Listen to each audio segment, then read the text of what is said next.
কাছে কবল আল্লাহ জান মাল বালা রাখো আছেন আবার জিনিস জুরাতে মারি আল্লাহর কাছে কবল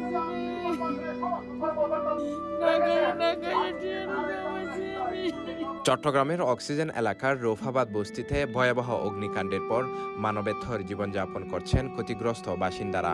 শেষ সম্বলটুকু হারিয়ে নিঃস্ব হয়ে পড়া এইসব পরিবার এখন খেয়ে না খেয়ে দিন কাটাচ্ছেন।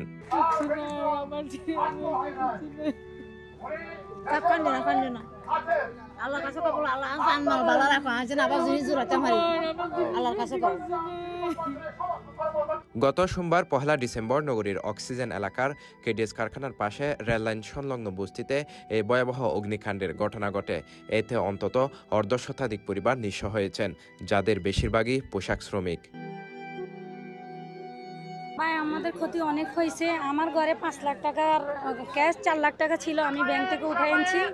আমার দোতলায় ঘরের দোতলায় কাজ ধরবো, আমার 3 ভরি স্বর্ণ, তারপরে আমার ঘরে আরও 5 লাখ টাকার জিনিসপত্র ছিল, ওগুলো মিলে টোটাল আমার 10 লাখ টাকার জিনিসপত্র হারাই গেছে। 10 বছর বসবাস করতেছি এখানে, ওখানে আমার 50,000 টাকা ছিল, ওগুলো ফুরে গেছে, নিতে পারি নাই। আবার আমার রুমে মান সম্মান আসলো 50,000 টাকা জিনিস, আমার 1 লাখ টাকা ক্ষতি হয়েছে। ভাই ওগুলো আমি নিতে পারি না, বুঝছেন স্যার।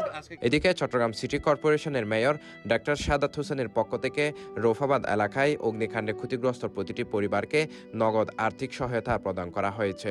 বুধবার 3 ডিসেম্বর সকালে চসিক সচিব ঘটনাস্থলে উপস্থিত হয়ে 85টি ক্ষতিগ্রস্ত পরিবারের হাতে এই আর্থিক সহায়তা তুলে দেন। ওনারা অত্যন্ত মানবতার জীবনযাপন করছে, ওনাদের সমস্ত অর্থ সম্পদ, টাকা এবং কাপড় চোপড় সবই এই ধ্বংস করে গেছে।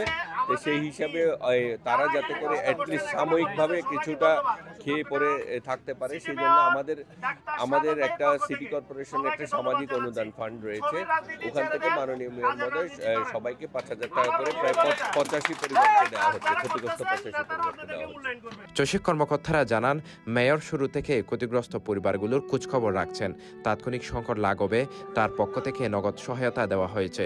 বিদেশে অবস্থান করলেও তিনি সার্বক্ষণিকভাবে পরিস্থিতি জানতে চেয়েছেন। মাননীয় মেয়র মহোদয় আসলে এখানে আসবেন এবং দেখে তাদের পুনর্বাসনের এটা ব্যবস্থা কিভাবে করা যায়, আমরা সেই প্রক্রিয়ায় কাজ শুরু করব।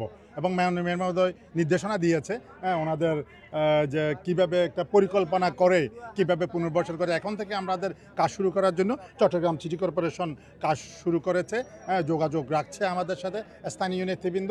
আমরা মাননীয় মেয়র মহোদয় আসলে আমরা সুপারিশ করব।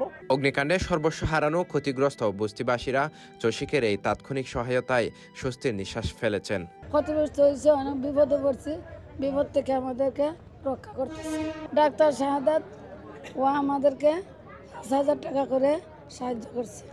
আজকে সিটি কর্পোরেশনের থেকে ডাক্তার শাহাদাতের পক্ষ থেকে আমাদেরকে নগদ 5,000 টাকা দেওয়া হয়েছে, ওগুলো আমরা পাইছি হাতে হাতে, আলহামদুলিল্লাহ। আমাদেরকে অনেক উপকার করছেন, খানার দিক দিয়ে আমাদের অবহেলা করেন না, যেভাবে দিচ্ছেন আমরা সেভাবে পাইছি, সব কিছু পাইছি। আর্থিক সহায়তা প্রদান অনুষ্ঠানে চসিকের বিভিন্ন বিভাগের কর্মকর্তা এবং স্থানীয় বাসিন্দারা উপস্থিত ছিলেন। রূপাবাদ যখন এই অগ্নিকাণ্ড ঘটে, অগ্নিকাণ্ডের ঘটার সাথে সাথে আমাদের দলীয় কর্মী যারা আছেন চট্টগ্রাম মহানগর স্বেচ্ছাসেবক আওতাধীন 5 থানার সদস্য সচিব জনাব শফিউল ইসলাম শফির নেতৃত্বে ওয়ার্ড ইউনিটের প্রতিটি নেতাকর্মী এখানে এসেছেন এবং ওনাদের পাশে দাঁড়িয়েছেন। যতদিন উনি মহানগর বিএনপির দায়িত্বপ্রাপ্ত ছিলেন, এই ধরনের কোনো কর্মকাণ্ড যদি ব্যাঘাত ঘটত তখনই তিনি সাহায্যের হাত বাড়িয়ে দিত চট্টগ্রাম সিটি কর্পোরেশনের মাননীয় মেয়র। CTG post, Chittagong.